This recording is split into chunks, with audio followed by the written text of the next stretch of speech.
Good afternoon. My name is Reverend Kevin McCall, civil rights leader, family advisor for Ricky Bellevue. We are joined here by Lori Zeno, the attorney, as well as attorney Sanford Rubenstein, attorney for Ricky Bellevue. Today, we have learned that the district attorney of Queens decides to prosecute this officer, David, in terms of pursuit of justice. Ricky, the reason why we were late getting here, Ricky is still suffering from the abuse, the brutality, the chokehold that this officer did to him. It was insult to injury that the district attorney's office did not notify him or his family that the officer was going to be arrested today, or the officer was going to be arrested and turn himself in this morning. It re-victimized him, and it caused him to be able to stay at the doctors and the hospital a longer time.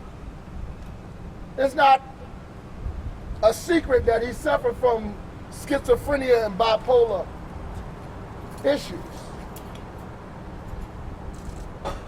That officer should have not gotten released on his own recognizance.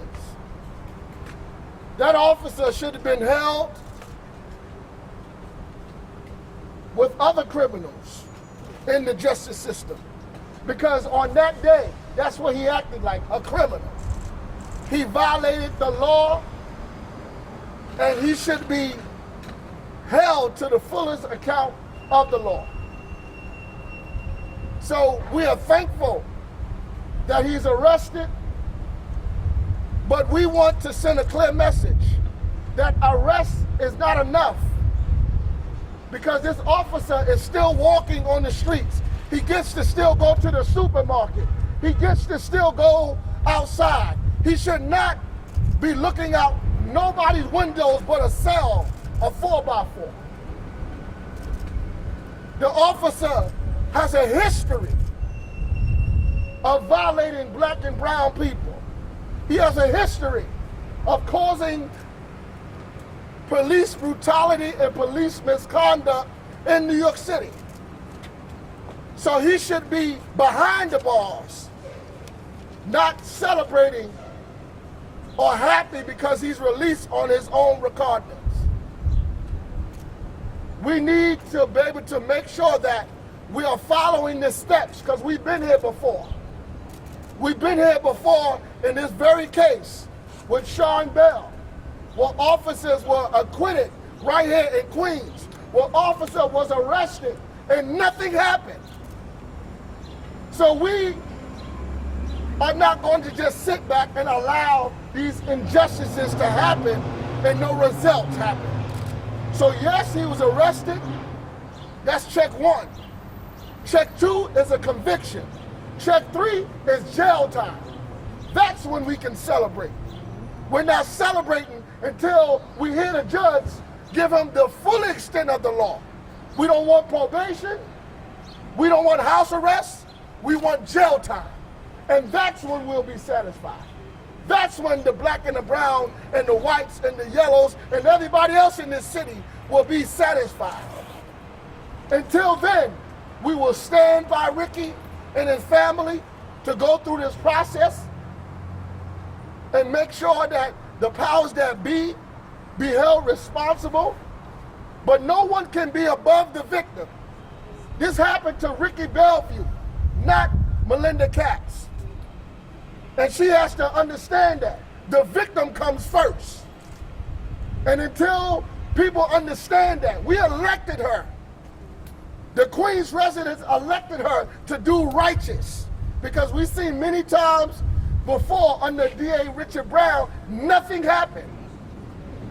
And we don't want to be able to say the same thing about her. So she's elected, but she must understand that the victim becomes first. At this time, you will hear from Attorney Sanford Rubenstein.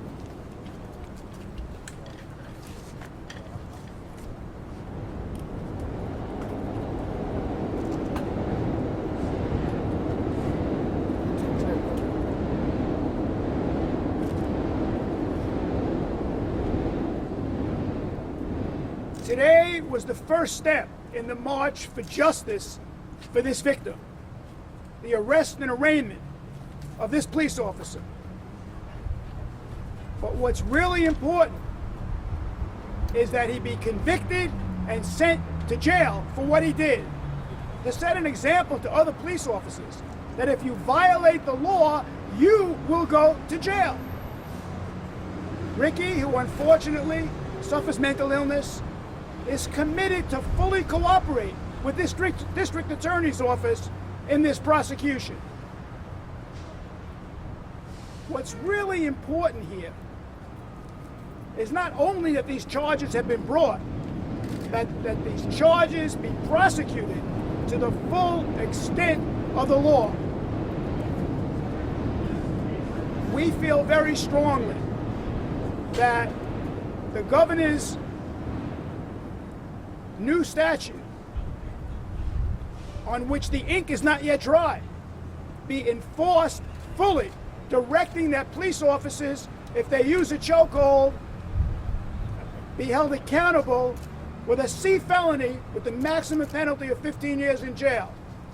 The two charges here are serious, and they need to be prosecuted vigorously. We look for a vigorous prosecution and accountability so that it demonstrates to the public that the system works for everyone. Last couple of days ago, when this incident happened, we stood not too far from here and we called for him to be arrested.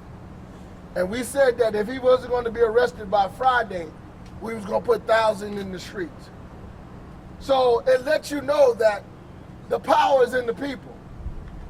It's the people that responds to the legislators and those district attorneys and those prosecutors that hear the cries of the people that black lives do matter. So this is a great step, but we got a long way to go. We ain't gonna celebrate until his officer in jail. Any questions? Oh, sure. Huh? Oh yeah, sure. I'm sorry, before we take questions, we're gonna have Lori speak as well. Let's give her a hand. Thank you. I just wanted to add to what Mr. Rubenstein said about the laws applying to everyone, including police officers. Commissioner Shea made some statements the other day when he was talking about this case, and he complained that the bail laws were not fair, that too many people were getting out, people who were charged with violent felony crimes, and also that he has a problem that because the court system right now is down, that nobody is paying consequences for their actions. And I find it sort of hypocritical, frankly, right? That he's calling for the bail reforms to be changed to keep people in, right, when they've been accused of a crime, yet this officer who is accused of a C felony, strangling my client until he was unconscious. Talk about violence. And he gets ROR'd today and gets to go home. And let me tell you something. I run one of the largest public defender offices in this county, and I will tell you, if we had a client who was indigent standing in front of a judge today charged with a C felony, strangulation, you better know it wouldn't have been an ROR. That is for sure. Bail would have been set, and my client or that client would be sitting in jail like many others are today, awaiting that trial. So for this police officer to be ROR'd is ridiculous. Now, I'm grateful to Melinda Katz for making the arrest and doing the right thing. And it's not her fault, I guess, that he was ROR. That would be on the judge. However, we don't want plea bargaining going on here. We don't want, like, you know, it has been said, probation, another slap on the wrist for this officer who, by the way, has had his wrist slapped 8 other times before he got his hands on my client. So it's kind of like looking at a rap sheet of a defendant who's standing there getting arraigned, right? 8 priors. There we go, 8 priors. And all of police brutality, you know, 2 of which the city has already paid out on a federal lawsuit, twice. Your money, your tax money. And now this guy gets another slap on the wrist today and he gets released. So, you know, I'm saying to all of you, and I'm also saying specifically to the commissioner, if you want change, commissioner, and if you want the police department to be trusted again, it can't be about what you say. It's got to be about what you do. This officer should be fired. There is no question he choked my client until he was unconscious. He should be fired and he should be in jail right now. Thank you. As we see all over the world, people marching against police brutality, tens of thousands of people, it's very clear to me that the only way the scourge of police brutality will end is if police officers who commit crimes are sent to jail. Because it will set an example to other police officers that if you violate the law, you will go to jail. This case is an important case in New York City, in New York State, in the nation, but perhaps also all over the world to demonstrate that the system can work and that a police officer will be held accountable. Today was simply the first step. Any questions? Hold on, let me get. Have you been able to describe to any of you his version of events as what happened on Sunday on the boardwalk? Yes, he did describe to us, Richard. Please, his attorney-client privilege. Can you share his version of events? He talked about it, but because the case is still under investigation, we can't give out all the information. We do know that he suffered severe injuries, and we do know that it's affecting him right now. That's why we were late coming to the press conference. NJ. Let me just add one thing there. The video in this case is pictures of the truth, and it shows this defendant using an illegal chokehold. What more do we need?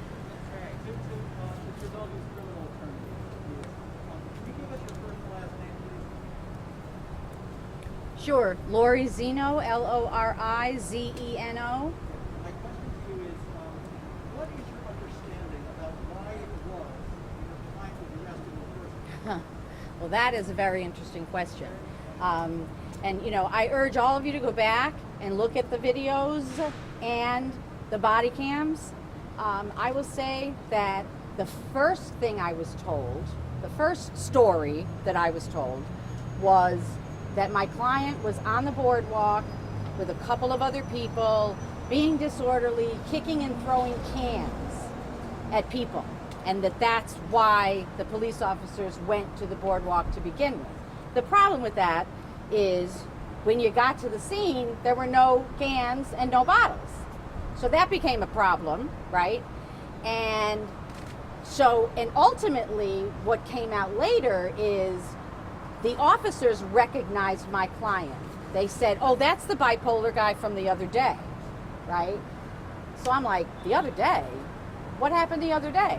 Well, the other day was my client's, I don't know if he was there or if his twin brother was there or both of them were there, right? But there was an incident the other day with somebody throwing bottles or cans or something. So it's kind of a Freudian slip, wouldn't you think? That, you know, 2 white guys are there who frankly were more obnoxious than anybody on the video, right? And then my client is there. They recognize my client from the other day, which clearly they didn't get to arrest whoever threw the bottles or the cans, right? So they decide they're going to get him today. And they're going to make up for the other day. And that's why the first story, the first version they gave was about bottles and cans, because they had to think quick, right? So now they changed that story. And now the story was, well, he reached into the garbage can and pulled something out of the garbage can and threatened one of the officers there. And the officer is heard saying on the tape even, "We don't get hurt. He was gonna hurt one of my officers and we don't get hurt." So he went down, okay? This morning, they released another part of the cam footage, and I watched it before I came here. And I was actually telling some of my colleagues about it. I was like, they're unbelievable, okay? Because you look at the video from their police officer cam, so nobody can say it was doctored, right? You look at the video, and there's like a corner, right? That then you kind of turn, and there's right at the corner, and then like maybe a couple of sidewalk blocks down, there's a garbage can, right? So you see my client come around the corner. And then you see one of the other guys with the video come and so shove him a little bit or say, come on, shut up, or whatever he was saying, right? And then you see my client move over like a step maybe. And the garbage can's over there. And the next thing you see is not my client reaching into a garbage can. The next thing you see is this officer pouncing on my client. So what did he grab out of the garbage can, and what did he threaten you with? So you know what? Not only is this officer a criminal, he's a liar. He's a liar. And you want to know what? He's comfortable lying, okay, because he's done it before. He gets covered up. The commissioner in this case is running with that story, right? I mean, maybe they should get some detectives, right, who can look at all the videos at the same time before they figure out which story they're going to tell, because one video obviously disputes the very story that they're telling. So the bottom line is, why did they pounce on my client? Because he was a poor black man with a mental illness. The guy's 100 pounds soaking wet, okay? And this steroid cop, right, decided he was going to make him pay for whatever happened 2 days earlier, because they recognized him and they weren't letting him get away a second time. That is what happened. And that is something they're not going to admit. And frankly, in my opinion, you don't need an investigator or a detective to figure that out. All you got to do is look at the videos.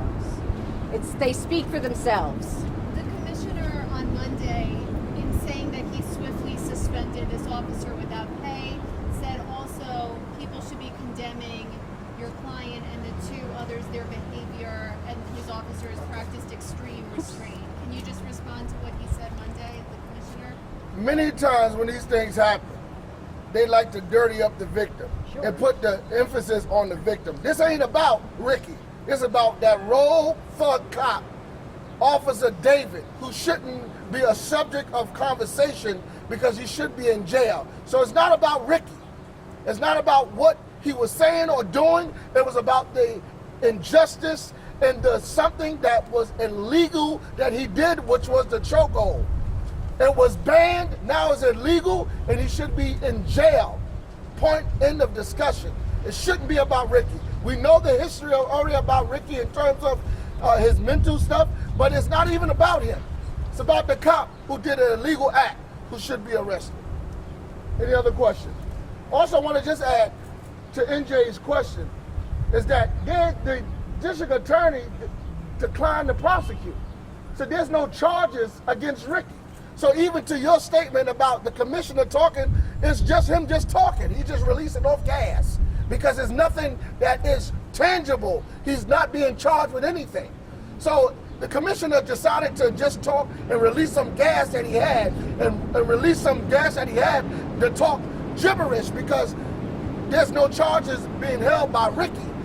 What he should have been talking about is how we're going to be able to be in the conversation of the officer being, and it's good that, yes, you move swiftly in terms of releasing the body cam, Yes, you move swiftly in terms of suspending the cop without pay, but it's bad justice when a district attorney makes a recommendation. Now, this is not something, this is what we heard, that the district attorney made the recommendation for him to be released on his own recognizance, and the Judge Hartman agreed. So it is up to the prosecutor. The prosecutor has the power to make the recommendation and say, no, I want him to be in jail, which she did not do in this case. One other point that I think is significant is this. The mayor, when he spoke about what happened here, commended a police officer who literally took the hand of this defendant and pulled it off the neck of this victim. I would suggest to all of you that perhaps the lesson learned in Minneapolis, Minnesota, that not just one police officer, but all the police officers involved when a wrongful death occurs are held accountable, has been learned by members of police forces all over this country. So that this police officer who pulled the arm of this defendant off the neck of this victim so he didn't die, perhaps in the back of his mind thought about Minneapolis, Minnesota, and the fact that all the police officers there were indicted. So perhaps there is a lesson from that tragedy that should be learned all over this country by police officers, that if you are present and you just do nothing when someone is being killed by another police officer, then you will be accountable, that you will be held accountable also. I want to comment about the commissioner one more time. When you said how, what was your He question? said, no, my question was just in response to what he said about the case, which was that he acted swiftly, but then he also said people should be condemning Right. everything. Just Right. your reaction, that's what he said, that's what Right. he said. Thank you. I'm sorry. I think it's appalling that the commissioner is shifting the focus to try and have everybody not focus on what his officers did, but instead focus on foul language that was used. I think he even commented about the foul language. And that's, like was said already, the attempt to dirty up the victim, right? But I also think that this should also shine a light on how the police department deals with people who are mentally ill. We know that these officers knew that Ricky was ill. And what did they do? I mean, when you look at what Ricky was doing on the video, mouthing off, saying different things, right? I've dealt with mentally ill people for a long time in this business, right? He could have been talked down so easily. Yeah, you're right, Ricky. Let's just sit and talk and calm down, whatever, right? But it goes to the bigger picture of why there should be defunding from the police department, because, they don't know how to deal with people who have mental illness, right? They bring their own prejudices with them on how they feel towards people who are mentally ill. And that's not what their role should be. So the commissioner who's saying he's got all of these, houses in the different areas or places in the different communities where the police officers can take people with mental illness, they don't take them there. And half the time the police officer can't even recognize that the person has a mental illness. And in this situation, and even when they do, which was this situation, what do? They tell you, oh, he was cursing and saying bad words. And, look at what he was drunk.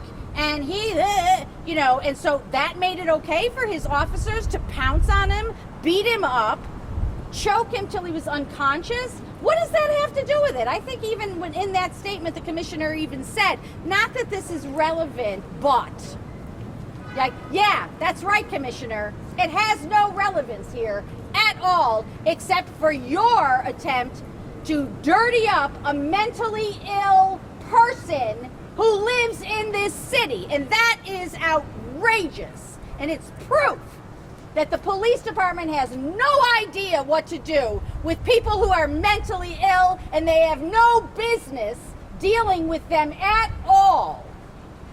Yes, sir.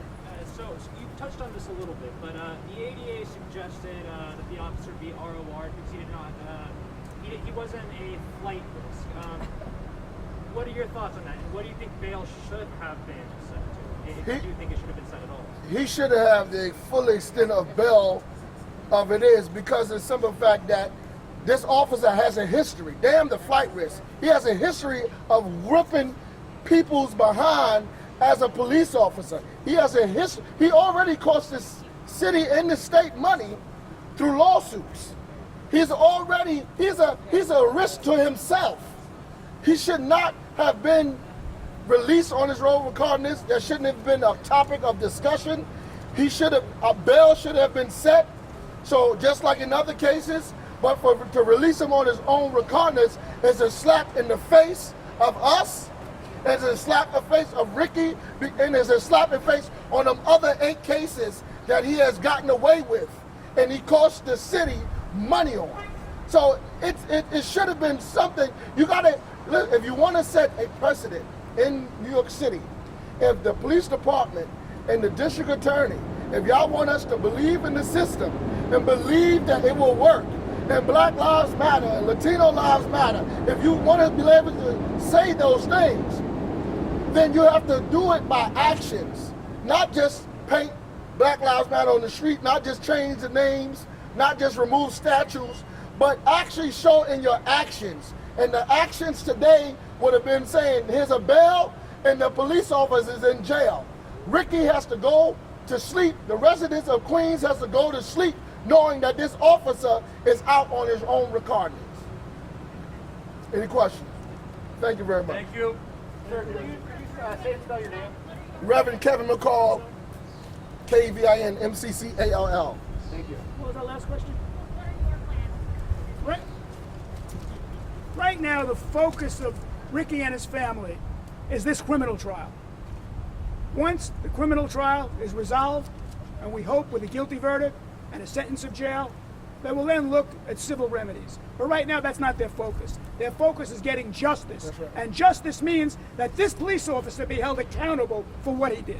Have you been involved in any of the lawsuits against him before? No, I haven't. Thank you. Thank you. Thank you. Thank you, folks.